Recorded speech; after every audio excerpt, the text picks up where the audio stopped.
Assalamu alaikum. So this ayah is probably one of the most commonly mistranslated ayat in the Quran. It's in chapter 21, Surah Anbiya, verse 87. وَذَنُّونِ إِذْ ذَهَبَ مُغَاضِبًا فَظَنَّ أَن لَّن نَّقْدِرَ عَلَيْهِ. Most translators say that when Jonah, the man of the whale, he left his town without permission from Allah subhanahu wa ta'ala in a rage, thinking that Allah has no power over him. And of course, this is what you end up with when you don't understand Arabic. Arabic is not your native tongue, and you use a dictionary to translate the Quran. You will always do something like this.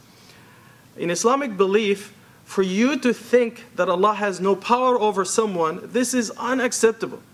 Especially for a prophet, to think that Allah has no power over him, this is not acceptable in Islam. But the actual meaning is mentioned also in other places in the Quran. من قوله تعالى الله يبسط الرزق لمن يشاء ويقدر. Allah subhanahu wa ta'ala says, for example, in another place in the Quran, Allah gives abundant or limited provisions to whoever He wants. So the word qadara here does not mean to have power over, but rather it means that Allah subhanahu wa ta'ala, He thought that Allah would not restrain him. He would not make it difficult for him.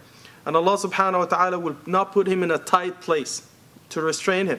And eventually Allah subhanahu wa ta'ala put him in the belly of the whale. So the best understanding of this ayah is that Yunus alayhi salam thought that Allah would not restrain him. It doesn't mean Allah does not have power over him. Thank you.